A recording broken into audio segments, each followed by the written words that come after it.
रंग रची व्या धरती ते अजो जायो नबियन जो सरदारो। रंग रची व्या धरती ते अजो जायो नबियन जो सरदारो। देह सजले रहमत बणजी, देह सजले रहमत बणजी आयो मोहम्मद आमन ठारो। रंग रची व्या धरती ते अजो जायो नबियन जो सरदारो। रंग रची व्या धरती ते अजो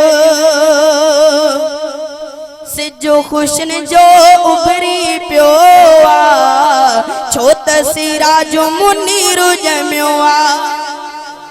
सिजो खुशन जो उभरी पियो आ, छो त सिराजो मुनीर जमियो आ।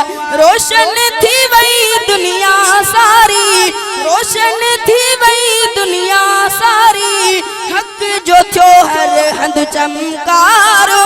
रंग रची व्या धरती ते अजो जायो नबियन जो सरदारो। देह सजले रहमत बणजी, देह सजले रहमत बणजी आयो मोहम्मद आमन ठारो।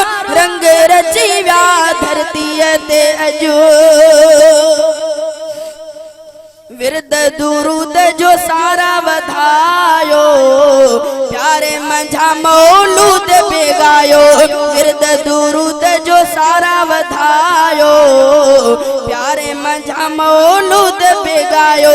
छोत दुनिया में आयो आहे, छोत दुनिया में आयो आहे, सुनो साहन जो सिंगारो। रंग रची व्या धरती ते अजो जायो नबियन जो सरदारो।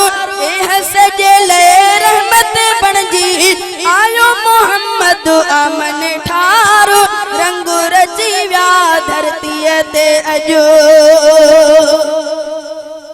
हीणन खां गम विसरी व्या हिन, ज़ुल्म जा तख्ता निकरी व्या हिन। हीणन खां गम विसरी व्या हिन, ज़ुल्म जा तख्ता निकरी व्या हिन। हीणन खां गम विसरी व्या हिन, ज़ुल्म जा तख्ता निकरी व्या हिन। ॾाढनि जो चई ॾाढो मिटायो, ॾाढनि जो चई ॾाढो मिटायो, आयो हुज़ूर यतीमन यारो। रंग रची व्या धरती ते अजो जायो नबियन जो सरदारो। देह सजले रहमत बणजी आयो मोहम्मद आमन ठारो। रंग रची व्या धरती ते अजो शहजादा दर जन्नत वारा, पंहिंजे लाए खुली प्या प्यारा। शहजादा दर जन्नत वारा, पंहिंजे लाए खुली प्या प्यारा। शहजादा दर जन्नत वारा, पंहिंजे लाए खुली प्या प्यारा। साईं जे सदके मीराणी, साईं जे सदके मीराणी, जन्नत जा दिया जन्नत जा थिया सू हक़दारो।